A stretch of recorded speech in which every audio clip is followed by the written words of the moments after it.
Thanks to our witnesses for being here today. This is the second Congress that I'm serving as a ranking member on this subcommittee. I'm excited to return to the subcommittee, and I'm looking forward to working with Chairman Fetterman to find bipartisan solutions.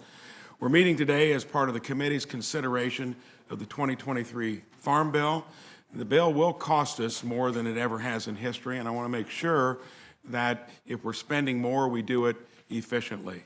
Earlier this year, when Secretary Vilsack testified before the committee, I asked him as a former governor if he was concerned with runaway spending, and he, like many of us, would be. So I think whenever we entertain any of this, we got to make sure that we're getting value out of whatever we're proposing.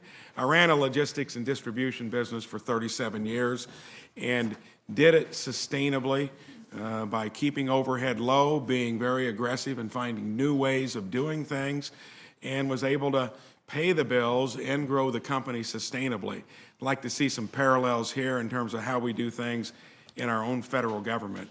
As the committee drafts and considers the 2023 Farm Bill, I look forward to trying to incorporate these principles into it. In the coming weeks, I'll introduce bipartisan legislation, the SNAP Fresh Access Pilot Program Act, to create a pilot program with a supplemental nutrition assistance program that allows participants to spend down a portion of their benefit to receive a food box with fruit, vegetables, meat, dairy, and eggs. As we learned at this subcommittee's hearing last year on food as medicine, the private sector has a vested interest in using wellness and nutrition to decrease spending on remediation medically. So not only here, the private sector needs to pick up the slack and do that on their own account as well. This program checks each of these boxes by creating a new option within SNAP that allows recipients to exercise agency, and it also is going to let increases to healthy foods through SNAP. So I think it's got a two-pronged approach to it. Also plan to introduce legislation, the Hand Up Act, that will ensure SNAP is implemented in a way that measurably improves the employment outcomes of able-bodied Americans. Hand Up Act helps connect SNAP recipients with work by closing the loopholes the government has used to downplay the stability of employment by requiring states to focus on common sense outcome measures in their employment and training programs.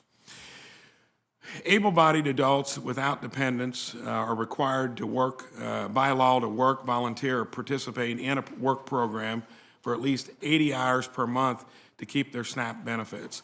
This work requirement has been in place since '96 and was passed with bipartisan support, including that of Senator Joe Biden. Today, 18 states, including California and New York, operate with full state waivers.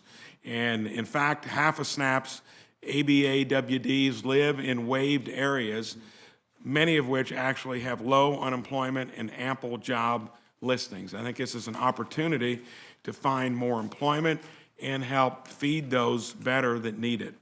We'll hear from our witnesses today about how SNAP can be improved to actually help recipients escape poverty, and I'm really looking forward to what each one of you has to say.